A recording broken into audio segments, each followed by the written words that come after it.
বন্ধুরা, ছাত্র জীবন হচ্ছে মধুর জীবন, যে যদি সেই জীবনে যদি না থাকে পরীক্ষা। কথাটা কিন্তু আসলে সুন্দর, কিন্তু বাস্তবতার সাথে কোনো মিল নাই। কারণ হচ্ছে একটা মানুষ যখন হচ্ছে পরীক্ষা না দেবে তখন কিন্তু তার মূল্যায়নটা কিন্তু ঠিকমতো পারা যায় না।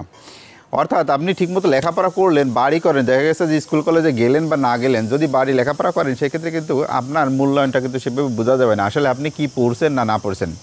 বাস্তবতা হচ্ছে যে একটা মানুষ সারা দিন ভরেই পড়তে পারে, পড়াশোনা করতে পারে, কিন্তু সে পড়াটা কতটুকু মনে রাখতে পারে কিংবা হচ্ছে তার মনের ভিতরে কতটুকু না গেঁথে রাখছে, অথবা সব কিছু ঠিক আছে তার মনের ভিতরে গেঁথে রাখছে ঠিক আছে, কিন্তু সেটা সে লিখে প্রকাশ করতে পারে কিনা, বচনভঙ্গি ঠিক আছে কিনা, সেটা নিয়ে কিন্তু অনেক সময় আমাদের ভিতরে কনফিউশন থেকে যায়। সেই পরিপ্রেক্ষিতে কিন্তু যে সর্বপ্রথম আপনারা জানি না অবাক হবেন যে এই যে দেখেন হেনরি মিশেল সর্বপ্রথম হচ্ছে আমাদের এই পরীক্ষা সিস্টেমটা চালু করেন। এখন মনে হচ্ছে যে এই মানুষটারে যদি সামনে পেতাম তাহলে হচ্ছে দুইটা গালি দিতাম। কারণ হচ্ছে সে হচ্ছে আমাদের এই পরীক্ষা সিস্টেমটা চালু করার জন্যে সে মূলত দায়ী, আর হচ্ছে আমাদের পড়াশোনার জন্যে মনোযোগী করার জন্য কিন্তু সে দায়ী। আমরা সারাদিন ধরে কি পড়ছি না পড়ছি সেটা যদি আমি লিখে প্রকাশ না করতে পারি, তাহলে কিন্তু এই যে আমার জীবনে যেমন মূল্যায়ন হচ্ছে না, এই হেনরি মিশেল কিন্তু সর্বপ্রথম এই কাজটা করে ফেলছেন।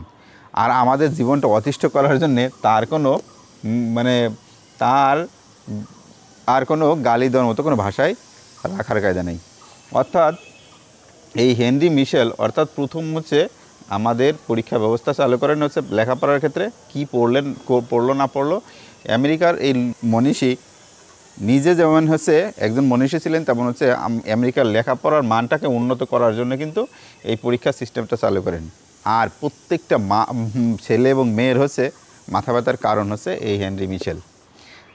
আর হেনরি মিশেলকে যদি সামনে পান তাহলে কি বললে তাকে গালি দিবেন, তাই লিখে যান আপনার মূল্যবান কমেন্টে। ভালো থাকবেন, আল্লাহ হাফেজ।